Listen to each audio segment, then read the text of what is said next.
Blood on the Riddim. The true story of Supercat, Nitty Gritty, and Tenor Saw. This is One Drop Facts, where we keep it real, keep it roots, and share the stories like we're sitting down together. Ready? Let's roll. Reggae's golden age birthed kings, but it also carried shadows. Rumors, rivalries, and tragedy followed three of the most iconic voices in dancehall history: Supercat, Nitty Gritty, and Tenor Saw. They weren't just stars.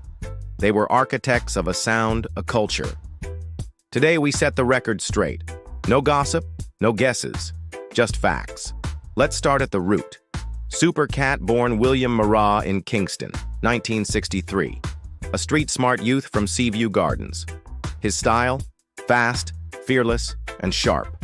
Known as the Wild Apache, Supercat helped bring DJ culture to the global stage. Tracks like Don Dada and Ghetto Red Hot weren't just hits, they were statements. He was one of the first dancehall artists to cross into hip-hop, collaborating with Heavy D, Puff Daddy, and Biggie. Nitty Gritty, born Glenn Holness, came from Augusttown, the same community that gave us Ken Booth and Sizzla. His voice? Smooth but filled with sorrow.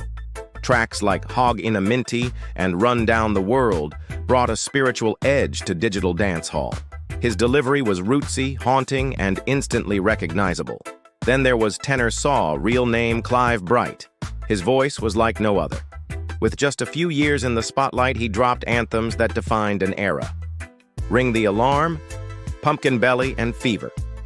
His style set the blueprint for the digital revolution in reggae, especially on the sling tang Riddim.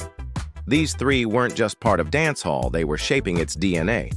By the early 90s, many Jamaican artists had migrated to Brooklyn, the second capital of dancehall.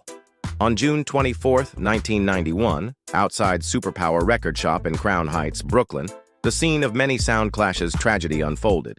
According to eyewitness reports and later confirmed by police records, Nitty Gritty confronted Supercat.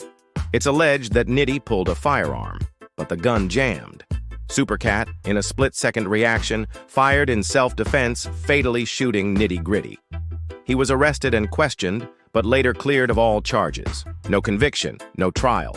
The shooting was ruled justifiable. Still, the loss of Nitty Gritty sent shockwaves through the reggae community. One of the most unique voices of digital dancehall gone. 3 years earlier, the reggae world lost another voice, one even younger. In August 1988, Tenor Saw was found dead in Houston, Texas. He was just 21 years old. The official cause? A hit-and-run accident. But the story didn't sit right with many.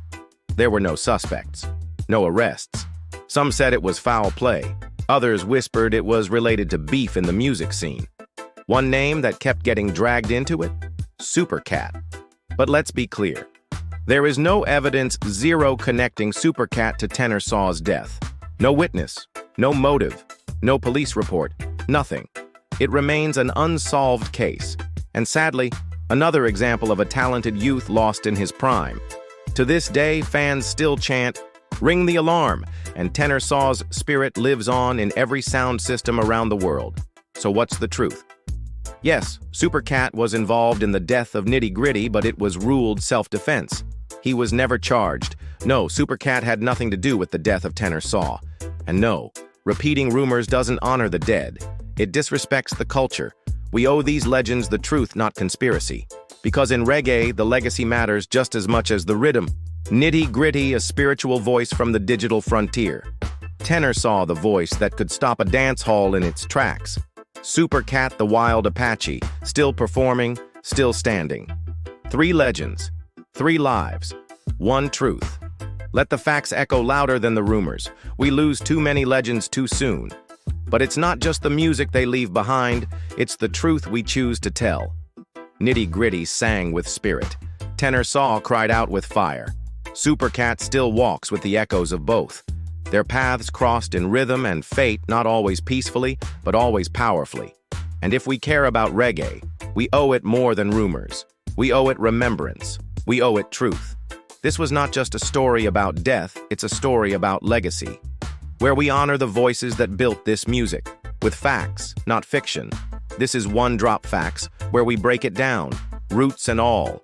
Like, comment, and subscribe for more truth behind the rhythms. That's a wrap, fam. One drop, one love, one mission. Until next time, stay groovy.